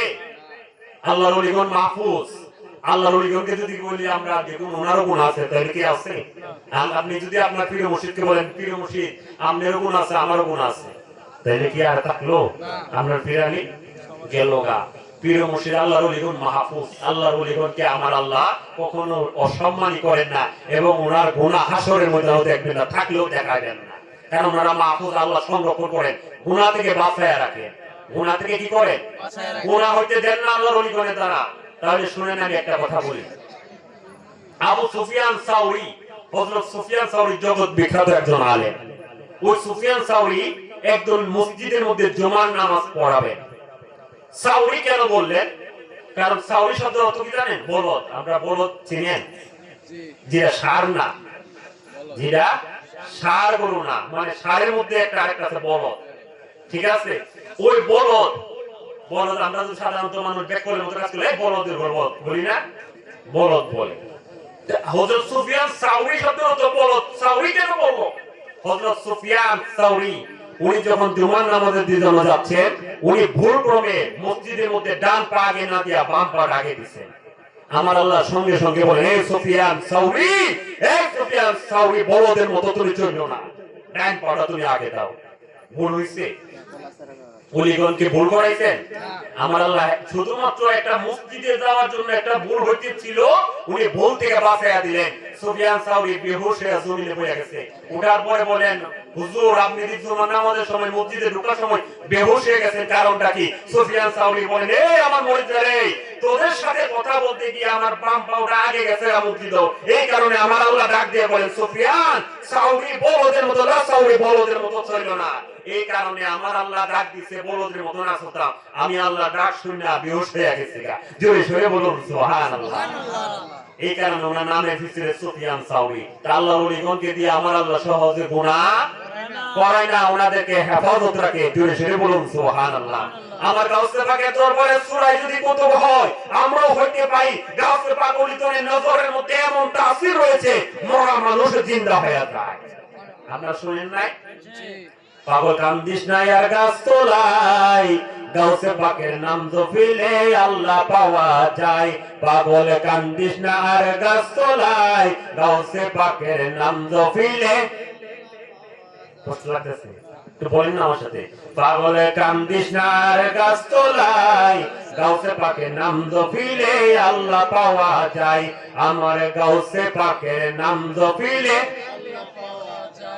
গাউসে পাকের এমনি বাহানা, যে চুরকে ধরে কুতুব বানায়। মোরা মানুষ জিন্দা করে হাতের ইশারায়, মোরা মানুষ জিন্দা করে হাতের ইশারায়। গাউসে পাকের নাম জপিলে আল্লাহ পাওয়া যায়, আমার গাউসে পাকের নাম জপিলে আল্লাহ পাওয়া যায়। গাউসে পাক একটা কিতাব লিখেছেন বাহাদুর আসরার, ওনার জীবনের উপর, ওনার আমলের উপর একটা কিতাব রচিত হয়েছে। আল্লামা আবুল হাসান নুরউদ্দিন শাতনবী রাহমাতুল্লাহ আলাইহি, আল্লামা আবুল হাসান নুরউদ্দিন শাতনবী রাহমাতুল্লাহ আলাইহি ওই কিতাবটা লিখেছেন গাউসে পাকের জীবনের উপর। গাউসে পাকের জীবনী নিয়ে ওই কিতাবটা শান নুজুল আকারে, ধারাবাহিক আকারে উনি কি করলেন? রচিত করলেন। ওই জীবনের মধ্যে এসে গাউসে পাক একদিন আসর নামাজের ওযু বানাচ্ছেন। কোন নামাজে? আসর নামাজে। গাউসে পাকের সময় কি দয়াল নবীজি ছিল? না, পর্দা করেছেন, ঠিক না? ঠিক। রোজা শরীফের মধ্যে আছেন। গাউসে পাকে যখন ওনার সময়ের মধ্যে আসর নামাজের ওযু বানাচ্ছে, এমন সময় আসর নামাজের ওযু বানানোর সময় গাউসে পাক আসর নামাজের ওযু বানাচ্ছেন, এমন সময় দয়াল নবীজি ডাক দিলেন, আব্দুল কাদের কি করছো? আব্দুল কাদের জিলানী বলেন, গাউসে পাক বলেন, ইয়া রাসূলুল্লাহ, ইয়া হাবিবাল্লাহ, আমি তো আসর নামাজের ওযু বানাচ্ছি। আমার গাউসে পাক বলেন, আসর নামাজের ওযু বানাচ্ছি। আমার দয়াল নবী বলেন, আসর নামাজের ওযু বানিয়ে তাড়াতাড়ি তুমি সিরিয়ার জমিনের মধ্যে চলে যাও। জোরে সরে বলুন সুবহানাল্লাহ। ইয়া রাসূলুল্লাহ, আমি তো বাগদাদ শরীফের মধ্যে, সিরিয়াতে এখন কেন? আল্লাহর হাবিব বলেন, দুইজন ব্যক্তি, একজন ঈসাই, একজন আমার উম্মত। ঈসা নবীর উম্মত একজন, আমার মুহাম্মদের উম্মত একজন। দুইজন ব্যক্তি সিরিয়ার জমিনের মধ্যে বাক বিন্দু করতেছে, ঝগড়া করতেছে, কথা কাটাকাটি করতেছে। কি নিয়া? নবী নিয়া। একজন বলতেছে, খ্রিস্টান বলতেছে আমার নবী বড়, ঈসা নবী বড়। আরেকজন বলতেছে আমার নবী মুহাম্মদ রাসূলুল্লাহ বড়। দুইজন দুইজনের মধ্যে ঝগড়া লাগতেছে, কথা কাটাকাটি হইতেছে। এক পর্যায়ে বলতেছে, ঠিক আছে বলতে শুরু করো, তোমার নবী বড় প্রমাণ দাও, আর আমি বলি আমার নবী বড়। এইভাবে প্রমাণ দিতে থাকি, প্রমাণ দিতে থাকি এইভাবে। আমার নবী বড়, আরেকজন বলবে তোমার নবী বড়। তো ঠিক আছে, প্রমাণ দিব। এখন প্রমাণ দিয়েছে, আমার নবী এই করতেন, আমার নবী এই করতেন। একজন খন্ডাইতেছে কথা, মুবাহাসা করতেছে, কথা কাটাকাটি করতেছে। একজনের পরে একজন বলে, একজন পরে সর্বশেষ ঈসা নবীর উম্মত, উনি বলতেছেন আমার নবী তো মৃত ব্যক্তিকে জিন্দা করতে পারতেন। বলে কিভাবে মৃত ব্যক্তিকে জিন্দা করতেন? আমার নবী বলতেন কুম বিইজনিল্লাহ। এই বলে যখন মৃত ব্যক্তির উপর হাত রাখতেন, সঙ্গে সঙ্গে মৃত ব্যক্তি জিন্দা হয়ে যেত। আবার কুষ্ঠ রোগ যদি থাকতো, কঠিন রোগ থাকতো, আমার নবী সাল্লাল্লাহু হাত মালিশ করলে সঙ্গে সঙ্গে কি হয়ে যেত? ভালো হয়ে যেত। তোমাদের নবী তো মৃত ব্যক্তিকে জিন্দা করতে পারে না। আমার নবীজি জিন্দা করেছেন এইরকম ভাবে, মুসলমানও জানতো না। এবার মুসলমান চিন্তায় পড়ে গেলেন, হাই হাই, আমি তো এখানে হেরে যাচ্ছি, একটার পর একটা খন্ডায় যাচ্ছে, দিচ্ছে, আমি এখানে হেরে গেছি, কি করা যায়? কি করা যায়? যখন বললেন, চিন্তা করলেন, চিন্তার মধ্যে উনি ঘেমে যাচ্ছেন, পেরেশানি হয়ে যাচ্ছেন। এমন সময় গাউসে পাক আব্দুল কাদের আমার দয়াল নবীজিও ইজাজত দিলেন, হুকুম দিলেন, সঙ্গে সঙ্গে দুইজনের মাঝখানে এসে হাজির হয়ে গেছে। জোরে সরে বলুন সুবহানাল্লাহ। আকাইদে নসবিয়ার মধ্যে আল্লামা আবুল বারাকাত আন-নাসাফি তিনি বলেছেন কারামাতুল আউলিয়াউ হাক্কুন, ওলিদের কারামত সত্য, হক, ওলিদের কারামত সত্য, সঠিক মানতে হবে, না মানলে তো যার যার ব্যাপার, ঠিক আছে না, আমল যার যার। গাউসে পাক আব্দুল কাদের জিলানী আসা মাত্রই বলেন আসসালামু আলাইকুম, দুইজন সালাম দিলেন, থতমত হয়ে গেলেন, ওয়ালাইকুম সালাম। এরকম মানুষ তো আমরা দেখি নাই সিরিয়াস জমিনে, আমাদের আশেপাশে ছিল না। হুজুর আপনি কে? বলেন আনা আব্দুল কাদের জিলানী, আমি বাগদাদ শরীফ থেকে এই মুহূর্তে আসরের ওযু বানাইতেছিলাম, আমার রাসূলুল্লাহ আমাকে হুকুম করেছেন আমি আসরের নামাজ বাগদাদ শরীফের ওযু বানিয়ে আমি সোজা সিরিয়ার জমিনের মধ্যে চলে আসলাম, সোজা চলে আসলাম। সোজা কি করলাম? চলে আসলাম। আসার পরে আমি আপনাদের কথা শুনলাম, দেখলাম একজন কথা কারিয়াকার করতেছেন। আচ্ছা বলেন তো ঘটনাটা আমাকে খুলে বলেন, আমি কি করতে পারি, দেখি একটু সহযোগিতা করতে পারি কিনা। তখন তিনি বললেন, যিনি মুসলমান তিনি বললেন, এখানে আমরা একজন খ্রিস্টানের অর্থাৎ একজন ঈসা নবীর উম্মত আর একজন আমার দয়াল নবী রাহমাতুল্লিল আলামিন মুহাম্মদ রাসূলুল্লাহ ওনার উম্মত, আমি হচ্ছি মুসলমান। দুইজনের মধ্যে কথা কাটাকাটি হচ্ছে, আমরা একজন একজনকে জবাব দিচ্ছি কথা, কিন্তু আমাকে মুবাহাসা করছি, আমাকে বলতেছেন কি যে আমার নবী শ্রেষ্ঠ, আমি প্রমাণ দিচ্ছি, কিন্তু সেও প্রমাণ দিচ্ছে। সর্বশেষ একটা কথার জবাব আমি দিতে পারি না। বলে কি? বলে আমার নবী যে মরা মানুষকে জিন্দা করতেন এটা আমার জানা নাই, এই কারণে পরাজিত হয়ে যাচ্ছি। গাউসে পাক আব্দুল কাদের জিলানী বলেন, বাবা পরাজিত হয়ে যাচ্ছেন না তো, আমার দয়াল নবীজিও মরা মানুষকে জিন্দা করতে পারতেন। জোরে সরে বলুন সুবহানাল্লাহ। ও বাবা খ্রিস্টান, আপনাকে যদি আমি এই মুহূর্তের মধ্যে মরা মানুষ জিন্দা করতে পারি আমার দয়াল নবীজির ইজ্জত রক্ষা করার জন্য, আমার নবীজির শান-মান বুলন্দ করার জন্য, কারণ মুসলমান ব্যক্তি জানে না আমার দয়াল নবীজিও মরা মানুষকে জিন্দা করার ক্ষমতা ঈসা আলাইহিস সালামের যদি তাকে দয়াল নবীজি থাকতো না, আছে। এবং হযরতে জাবের রাদিয়াল্লাহু তাআলা আনহুর দুই সন্তানকে জিন্দা করেছেন, হাদিস শরীফে প্রমাণ। ও আল্লাহর বান্দা, ও আল্লাহর বান্দা, ও আল্লাহর বান্দা, ঈসা নবীর উম্মত, যদি আমি প্রমাণ করে দেখাই তুমি মানবানি? ঈসা নবীর উম্মত বলেন, অবশ্যই হুজুর, যদি আপনি জিন্দা করে দেখান শুধু মানবো না, এই মুহূর্তের মধ্যে ইসলাম ধর্ম কবুল করে মুসলমান হয়ে যাব। সুবহানাল্লাহ। ওলিদের কাজ কি? মানুষকে মুখে সঠিক পথের মধ্যে হেদায়েত করা, কারণ মুসলমান বানায় দিলে সঠিক পথের মধ্যে চলে আসলো, সঠিক রাস্তার মধ্যে চলে আসলো। বাবা আপনি যদি চিন্তা করে দেখান তাহলে তো আমি সহ আনবো, আর আমার সাথে 313 জন আমার সাথী আছে, ওই 313 জন আপনার কদমে পড়ে মুসলমান হয়ে যাবে। জোরে সরে বলুন সুবহানাল্লাহ। গাউসে পাক আব্দুল কাদের জিলানী বলেন, ঠিক আছে চলো, তুমি যে এখানে যে কবরের মধ্যে নিয়ে যাইবা, ওই কবরের মধ্যে নিয়ে যাওয়ার পরে যে কবরটা দেখাইবা, ওই কবর থেকে আমি জিন্দা করে দেখাইবো। কারণ আমার দয়াল নবীজি আমাকে রূহানি ভাবে আমাকে বললেন, ইজাজত দিলেন যে যাও তাদেরকে মুশকিল আসান করে দিয়ে দাও, কি সমস্যা, সমস্যার সমাধান দিয়ে আসো, যাও যাও আমি দিয়ে আসবো, আমি জিন্দা করে দিব।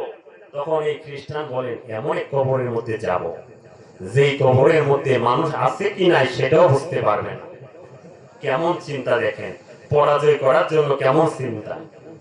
এমন এক কবরের মধ্যে যাব যে কবরের মানুষ আছে কি নাই সেটাই বুঝতে পারবে না। এমন খ্রিস্টান এমন একটা পুরাতন কবর, অনেক পুরাতন, হাজার হাজার বছরের পুরাতন কবরের সামনে নিয়ে গেলেন। যাওয়ার পরে বলেন, হুজুর এই জায়গা থেকে, এই কবর থেকে আপনি জিন্দা করেন। এই কথা যখন বললেন, গাউসে পাক বলেন, এই আল্লাহর বান্দা, আমি তোমার নাম জানি, তোমার বাবার নাম জানি, মায়ের নাম জানি, কোন গ্রামে বসবাস করতা সেটাও আমি জানি। আমি বলছি তুমি জিন্দা হয়ে যাও। কবর থেকে সঙ্গে সঙ্গে দুর্ভাগ হয়ে জিন্দা হয়ে একটা মানুষ বের হয়ে গেলেন। বললেন, আসসালামু আলাইকুম, কিয়ামত কি হয়ে গেছে?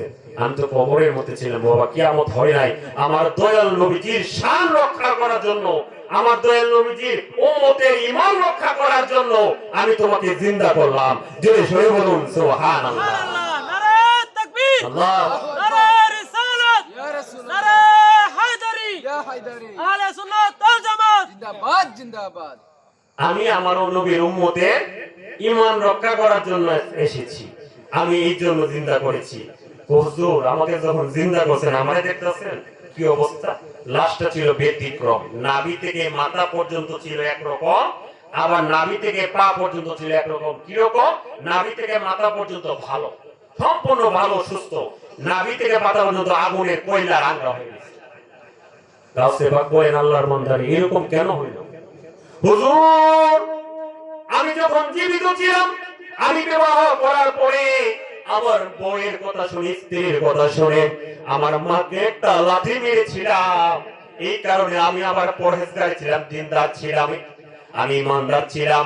হুজুর লাঠি মারার কারণে আমার নাভি থেকে পা পর্যন্ত আমার আল্লাহ আগুনের মধ্যে জ্বলছে দিতেছে, আর নাভি থেকে মাথা পর্যন্ত আমি ভালো অবস্থানের মধ্যে আছি। হুজুর আপনি একটু আমার মাকেও জিন্দা করেন, আপনি যেহেতু জিন্দা করতে পারছেন, আমার মাকে জিন্দা করলে আমার মা যদি আমাকে ক্ষমা করে, আমার বিশ্বাস আমার জীবনের গুনাহ মাফ করে আমার আল্লাহ পরিপূর্ণভাবে আমার জান্নাতের মধ্যে দিয়ে দিব। সুবহানাল্লাহ। মা বোনেরা একটু বুঝছেন, শাশুড়ির সাথে শাশুড়ির দেখতে না পাইরা জামাইরে খুঁজলে দিয়েন না, জামাই কিন্তু এত কষ্ট পাইব, কে রে কবরের মধ্যে কষ্ট পাইব। মার সাথে বিয়াদবি করলে ছেলে ভালো থাকবো? ভালো থাকবে না। এই জন্য মা বোনেরা যাদের বিবাহ হয়েছে, শাশুড়ি আছে, শাশুড়ি বুঝে খুব দেখাইয়া ছেড়ে দিয়ে লাগাই দিয়েন না। অনেক এরকম আছে বোনেরা, ঠিক না? এরকম করা যাবে না, কারণ আপনিও একদিন মা হবে। আমিও চিন্তা করতে হবে মাকে কেমন ভালোবাসবো, শাশুড়িকে শাশুড়িকে এমন ভালোবাসতে হবে যে আমিও একদিন শাশুড়ি হব। আমি আমার ছেলের বউর থেকে যতটুকু ভালোবাসা পাই, সম্মান চাই, শ্রদ্ধা চাই, ঠিক ততটুকু সম্মান আমার শাশুড়িকে দিতে হবে, ঠিক ততটুকু সম্মান ভালোবাসা আমার শাশুড়িকে দিতে হবে। তাহলে আমি আমার ছেলের বউর কাছ থেকে, পুত্রবধূর কাছ থেকে আমি সমান সমান পাইবো। আর আমার আল্লাহ সিস্টেম করে দিচ্ছেন, তুমি যেই রকম আমল করবা, এই আমল ক্ষেতের চাকা ক্ষেতই ভাঙে, তুমি এইভাবে তোমার শাশুড়ি যেমন কইরা দিবা, তোমারও তোমার পুত্রবধূ তেমন কইরা দিবে। এবার একটু বুঝে বুঝে করেন, শাশুড়ি যদি ধমক মারেন, এই ধমকটা আসমানের মধ্যে দিয়ে উপরে যাবে না, এটা আবার ফিরত এসে আপনি খাবেন, আপনি খাবেন। বুঝতে পারছেন? ধমকটা আবার আপনাকে খেতে হবে। এই কারণে ধমক, শাশুড়ি শ্বশুর শাশুড়িকে ধমক দেওয়া যাবে না, তাদেরকে কঠোর কঠোর ভাষায় কথা বলা যাবে না। তারা বাচ্চাদের মতো হয়ে গেছে, এক সময় পরিশ্রম করছে, এখন বাচ্চাদের মতো হয়ে গেছে। তাদেরকে সম্মান, সর্বোচ্চ সম্মান করতে হবে। বলতেছিলাম গাউসে পাক আব্দুল কাদের বলেন, ঠিক আছে চলো তোমার মায়ের কবরের মধ্যে, আবার মায়ের কবরের মধ্যে নিলে মাকেও চিন্তা করলেন। ক্ষমতা দিচ্ছেন কে? আল্লাহ। কে দিচ্ছেন? আল্লাহ। আল্লাহ দিলে সমস্যা আছে? হ্যাঁ। এই বেলায় কারামত, মুজিজা, কুদরত তিনটার মালিক কে? আল্লাহ। আল্লাহ। তিনটা আল্লাহর পক্ষ থেকেই প্রকাশ পায়, কিন্তু সরাসরি যখন প্রকাশ পায় তখন হয় কুদরত, যখন নবীগণের মাধ্যমে প্রকাশ পায় তখন হয় মুজিজা, আর যখন ওলিগণের মাধ্যমে প্রকাশ পায় তখন হয় কারামত। কিন্তু নিজ থেকে কেউ বানাইতে পারবে না, আল্লাহ পাকের পক্ষ থেকে আসতে হবে। কারণ আল্লাহ ইন্না আউলিয়া আল্লাহ, আল্লাহর ওলিগণ আল্লাহর বন্ধু।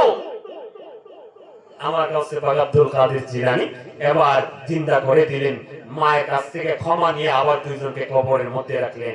উপস্থিত খ্রিস্টান মুসলমান হয়ে গেল, সাথে 313 জন এই পাদ্রীর অধীনে যারা ছিল সবাই মুসলমান হয়ে গেছে। জোরে সোরে বলুন সুবহানাল্লাহ।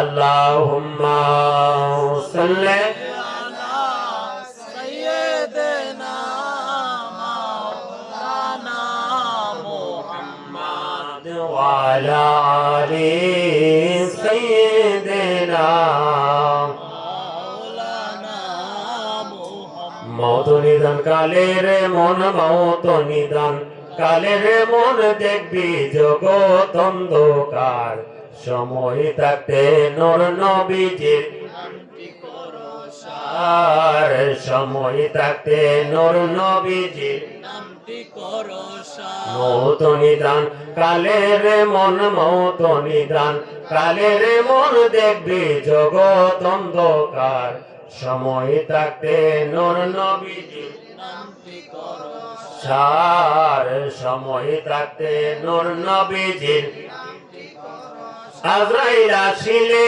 পরে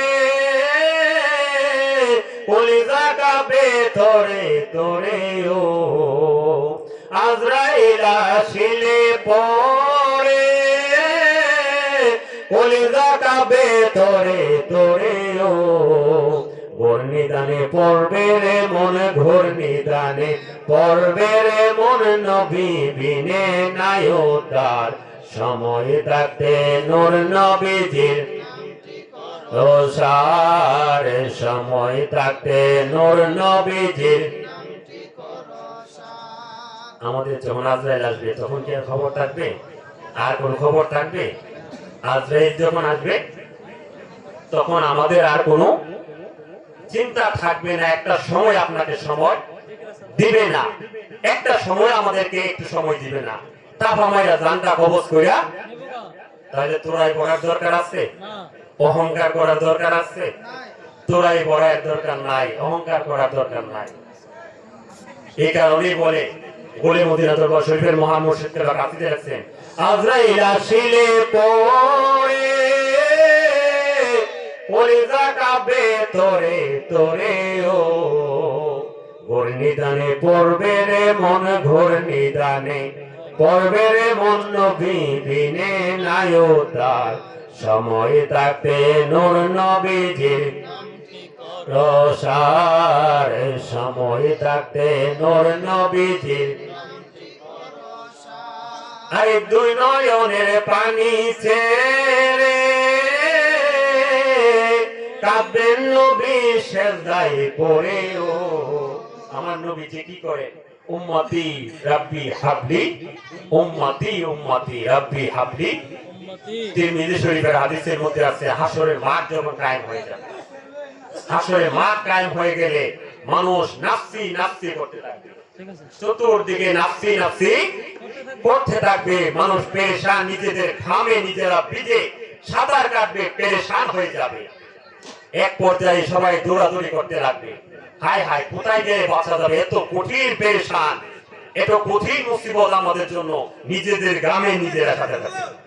আয়েশা সিদ্দিকা বলেন ইয়া রাসূলুল্লাহ হাসরের ময়দানে যে মানুষ উঠবে কি অবস্থায় উঠবে? পোশাক পরে না, পোশাক ছাড়া। আমার নবীজি বলেন আয়েশা রে সবাই কাপড়বিহীন বস্ত্রবিহীন অবস্থায় উঠবে।